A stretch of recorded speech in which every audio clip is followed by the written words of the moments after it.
তোমাদের ক্যালকুলাস 2 এর 11তম অধ্যায়ে ডিরিচলেটের উপপাদ্য। ডিরিচলেটের উপপাদ্যের মাধ্যমে আজকে আমরা কিছু ক্লাস করব। তোমরা ডিরিচলেটের উপপাদ্যে 331 পেজে দেখবা একটা সূত্র রয়েছে ডিরিচলেটের উপপাদ্য। উপপাদ্যটা কি সেটা একটু দেখে নেবা প্রত্যেকে। একই রকম ভাবে ডিওবিলের উপপাদ্য রয়েছে 633 নম্বর পেজে 11.2 টপিকসে। অর্থাৎ এই অধ্যায়ে আমরা ডিরিচলেটের উপপাদ্য এবং ডিওবিলের উপপাদ্যের মাধ্যমে যে অঙ্কগুলো রয়েছে সেই অঙ্কগুলোর সমাধান যেহেতু করব, তাহলে দুটোটা সূত্র নিজেদেরকে আয়ত্ত করতে হবে বা দুটোটা সূত্র কিভাবে করা হয়েছে সেই সূত্রগুলো একটু দেখতে হবে। তোমার মূলত ডিওবিলের উপপাদ্য এবং ডিরিচলেটের উপপাদ্যটা কি সেটা জানলেই হবে।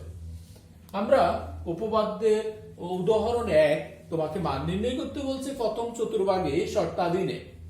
প্রথম চতুর্ভাগে শর্তাধীনে এটার মান কত আমাকে বের করতে হবে। তো সেই ক্ষেত্রে আমরা মান বের করব। একটা জিনিস মনে রাখতে হবে, প্রথম চতুর্ভাগ বা যে চতুর্ভাগে কথাই বলা হোক, এখানে ডিরিচলেটের উপপাদ্যে তার ব্যবধিটা হবে 0 থেকে 1 এর মধ্যে। আমার এই অঙ্ক করার জন্য আমি ধরে নিতে পারি যে আমি ধরে নিলাম x² a² সমান x1, তার মানে x² সমান a² x1, তার মানে x সমান a x1 whole power half, এটা হলো x1 এর মান। তার মানে dx সমান a/2 x to the power half minus 1, অর্থাৎ মাইনাসের হাফ ইনটু dx1। একই রকম ভাবে y² b² সমান ধরলাম y1, তার মানে y² সমান b² y1, y সমান b y to the power half. এটা হচ্ছে y এর মান।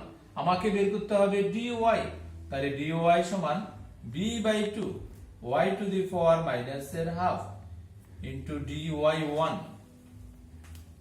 তৃতীয়টা z² c সমান ধরলাম z1, তার মানে বা z² সমান c² অফ z1, তার মানে z সমান c z1 whole power half, অতএব dz সমান c/2 z এর পাওয়ার মাইনাস এর হাফ ইনটু dz1। আশা করি একটুকু পর্যন্ত তোমরা প্রত্যেকে বুঝতে পেরেছো। তার মানে i সমান যার মান আমাকে নির্ণয় করতে বলছে সেই ফল ইন্টিগ্রেশন x এর পরিবর্তে যে মানটা আমরা বের করেছিলাম a of x1 whole power half, y এর পরিবর্তে যে মান বের করেছিলাম by1 whole power half, z এর পরিবর্তে c z1 whole power half. এবার dx এর মান বসাবা a/2 x to the power minus half dx1, পরেরটা b/2 y1 whole power minus half dy1। z এর মান বসাবা, আমরা z এর যে মান বের করেছি সেই মানটা বসাবা, সেটা হচ্ছে c/2 z1 whole power minus half of dz1 সমান a b, এখানে a এখানে b এখানে c, এখানে a এখানে b এখানে c, তার মানে a square b square c square 2 2 2 divided by 8। আমি ইন্টিগ্রেশনের বাইরে নিয়ে আসলাম, যা মান থাকে ট্রিপল ইন্টিগ্রেশন।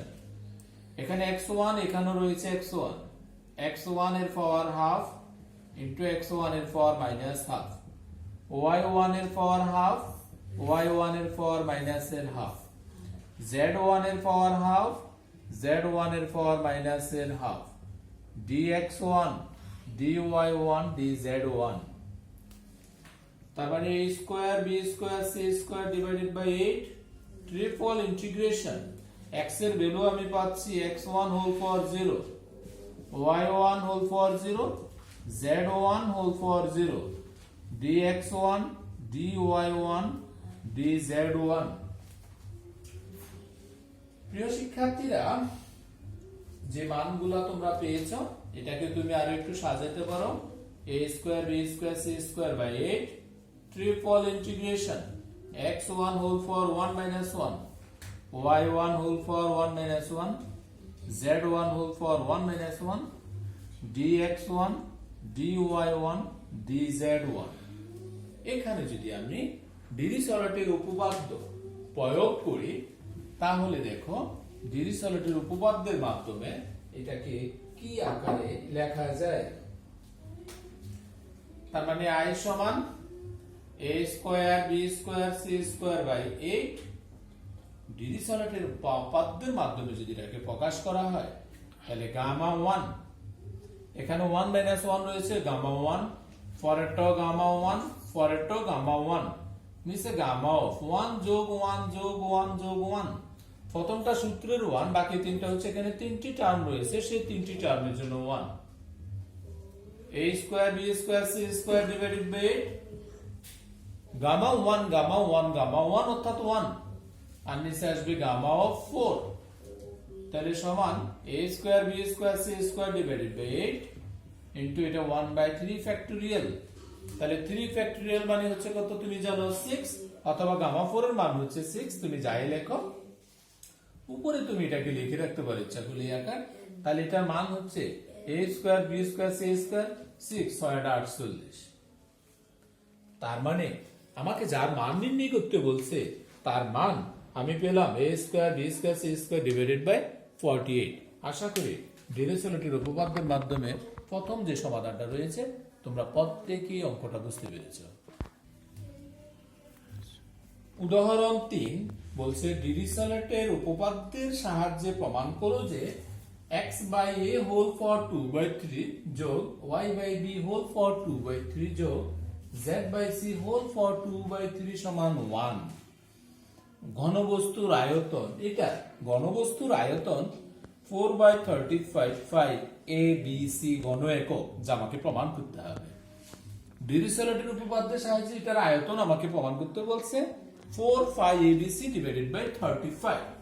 তাহলে প্রিয় শিক্ষার্থীরা এটার সমাধান যদি আমাকে করতে হয় তাহলে এই ঘনবস্তুর প্রথম চতুর্ভাগের আয়তন আমরা লিখতে পারি, এই ঘনবস্তুর প্রথম চতুর্ভাগের আয়তনটা হবে এরকম triple integration x y z, যে সেটা হবে dx dy dz।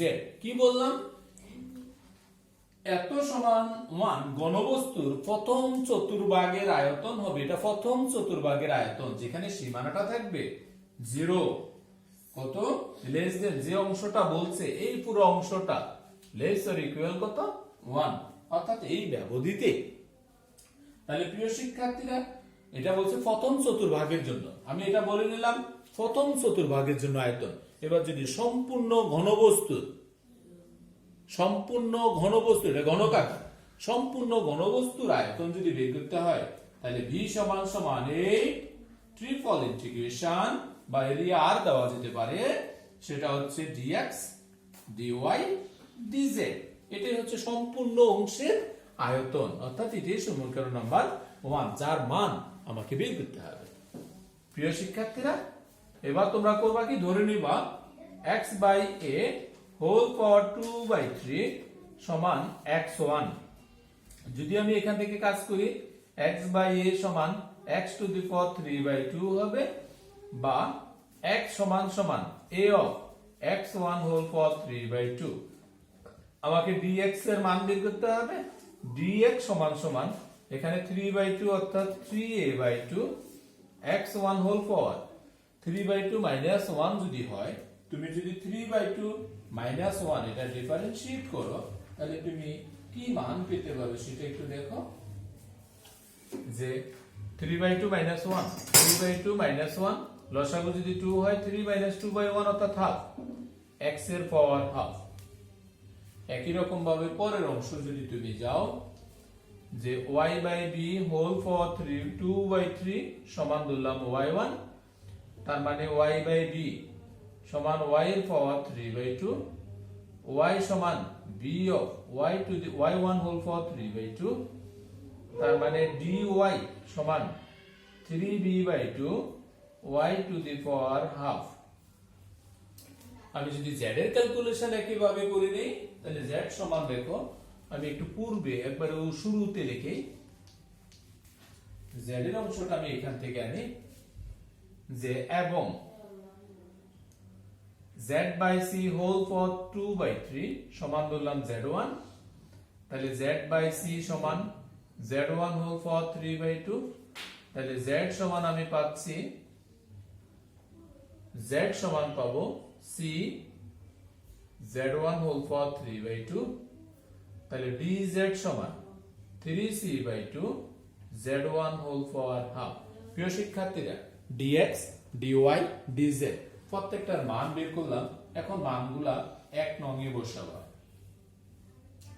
dx তুমি যে মান বের করেছো 3a/2 x1 whole for half, dy এর মান বসাও 3b/2 y1 whole for half. আচ্ছা, প্রত্যেকটার সাথে আবার dx1 রয়েছে, dy1 রয়েছে, dz1 রয়েছে, যেটা ডিফারেন্সিয়েট করেছি।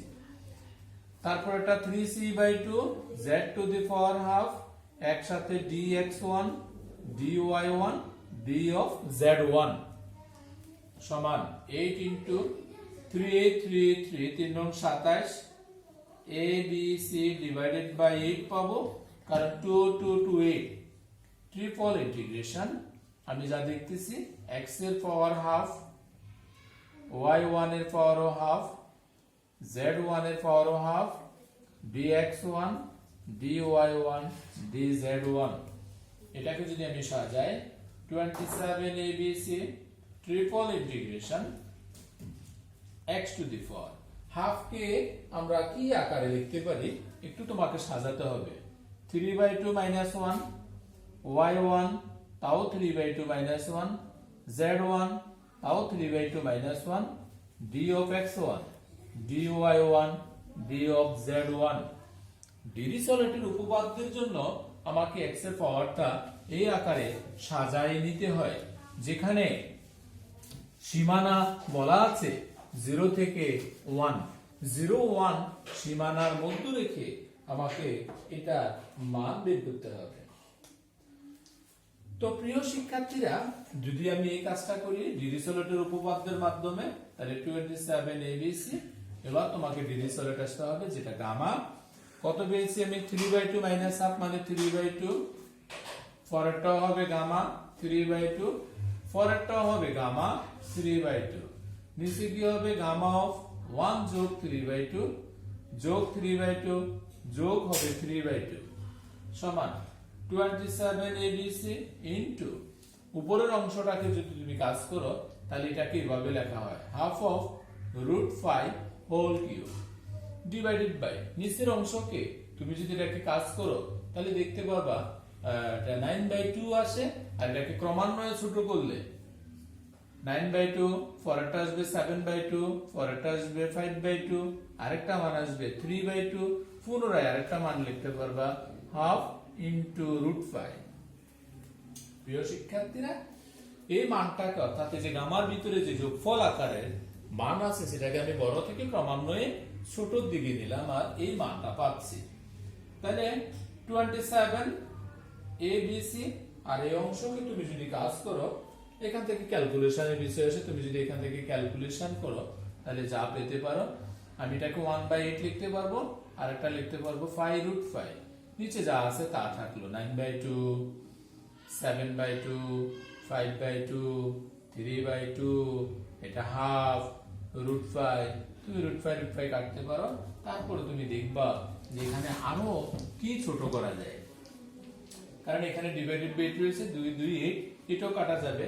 পুনরায় কাটা করলে তুমি 4 5 abc ডিভাইডেড বাই লিখতে পারবা 35, অর্থাৎ এই মানটা সর্বশেষে পাবা যত ঘন একক। এটি আমাকে দেখাতে বলছে ডিরিচলেটের উপপাদ্যের সাহায্যে প্রদত্ত যে অঙ্কটা ছিল এটা আয়তন, এটা প্রমাণ করতে হবে, যা আমি প্রমাণ করলাম। আশা করি তোমরা তৃতীয় নাম্বার অঙ্কটা সবাই বুঝতে পেরেছ। আমরা যদি এবার তোমার 663 পেজে উদাহরণ 5 বলছে চলক সমূহের ধনাত্মক মানের জন্য x plus y plus z less or equal 5/2 এই শর্তাধীনে triple integration x y z into x plus y plus z dx dy dz এর মান কত আমাকে নির্ণয় করতে হবে। প্রিয় শিক্ষার্থীরা, আমরা শুরুতে দুটো অঙ্ক করেছিলাম, সেটা ছিল ডিরিচলেটের মাধ্যমে। এখনকার যে অঙ্কটা, সেটা যদি আমি ডিওবিএল এর উপপাদ্যের মাধ্যমে প্রমাণ করতে চাই, তুমি এটা ডিওবিএল এর উপপাদ্যের মাধ্যমে যদি আমরা প্রমাণ করতে চাই, তাহলে আমরা এটাকে প্রমাণ করতে পারি। তাহলে তোমাদের বইতেও যে প্রমাণটা দেওয়া আছে, সম্ভাব্য অঙ্কটাকে ডিওবিএল এর উপপাদ্যের মাধ্যমে প্রমাণটা দেওয়া আছে। তাহলে আমরা চেষ্টা করি যে ডিওবিএল এর উপপাদ্যের মাধ্যমে প্রমাণটা কিভাবে করতে পারি। এই শর্তটা দিন, এটার মানেও বোঝায় এরকম, এর মানটা হবে 0 less than x plus y plus z less or equal 5/2। অর্থাৎ সর্বোপরি 0 থেকে হাফের কথাটা বোঝানো হচ্ছে এখানে।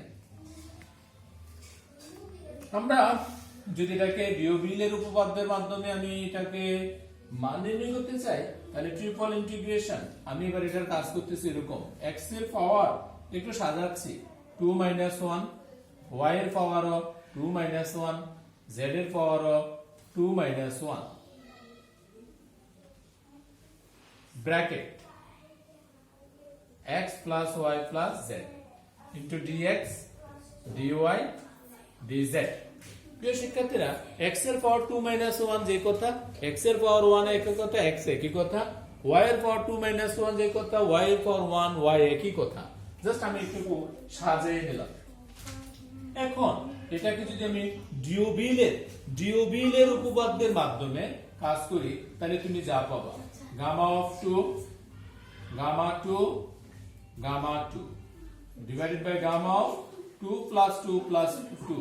তুমি যদি এটাকে ডিরিচলেটের উপপাদ্যের মাধ্যমে করতে, তাহলে 1 প্লাস হতো। তুমি দেখতে পাচ্ছ এই অঙ্কে 1 প্লাস হয়নি, 2 আকার আছে, সে 2 আকারে রয়ে গেছে। এখানে একটা ইন্টিগ্রেশন বসবে 0 থেকে 5/2। এখানে 0 থেকে 5/2 সীমা বলা আছে, সেই ব্যবধির মাধ্যমে আমাকে কাজ করতে হবে। x plus y plus z, এটা যদি u হয়, পরেরটা যেটা আসবে অর্থাৎ dx dy dz, এটাকে u to the power 2 plus 2 plus 2 minus 1 into আসবে du। প্রিয় শিক্ষার্থীরা, এটাকে বলা হচ্ছে ডিওবিএল এর উপপাদ্য। তোমরা যদি 11.2 633 নাম্বার পেজে ডিওবিএল এর উপপাদ্যটা দেখবা, তাহলে সেটা দেখবা ডিওবিএল এর উপপাদ্যটা আছে সীমা থেকে f অফ u du, এটার মাধ্যমে সূত্রের প্রমাণটা রয়েছে। তাহলে প্রথম অংশের কাজ যদি আমি করি, এই প্রথম অংশকে আমি লিখতে পারবো 1/5 ফ্যাক্টোরিয়াল সহজভাবে। এটা পুরোটার কাজ হচ্ছে 1/5 ফ্যাক্টোরিয়াল, কারণ গামা 2 গামা 2 গামা 2 অর্থাৎ গামা 2 স্কয়ার, নিচে আসবে গামা অফ কত 6। এটা ফাইনালি কাজ করলে 1/5 ইন্টিগ্রেশন 0 থেকে 5/2 u, আর এটা আসবে কত u টু দি পাওয়ার কত আসবে প্লাস 6 অর্থাৎ কত 5 of du। তাহলে 1/5 মানে 1/120 ইন্টিগ্রেশন 0 থেকে 5/2, এটা u to the power 6 of du।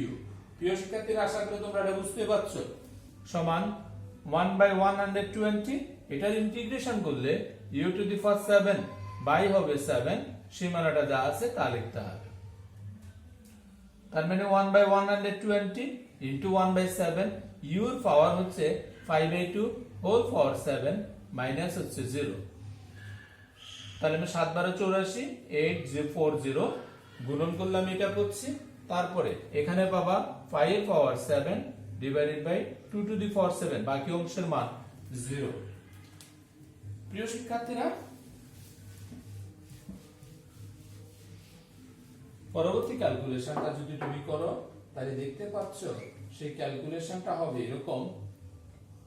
তুমি ক্যালকুলেশন প্রসিডিউর দেখবা যে 5 টু দি পাওয়ার 7, এটা 840, 2 টু দি পাওয়ার 7 মানে 128, গুণফল আকারে যা পাও তুমি সেই মানটা হবে। তাহলে গুণফল করলে 105107520, এটাই হচ্ছে নির্ণয় মান। আশা করি ডিরিচলেটের উপপাদ্যের মাধ্যমে আজকের ক্লাসে যে 3টি উদাহরণের অঙ্ক আমরা করেছি, 3টা অঙ্ক তোমরা বুঝতে পেরেছো। কারণ নতুন ভাবে এখানে গামার কিছু প্রয়োগ রয়েছে।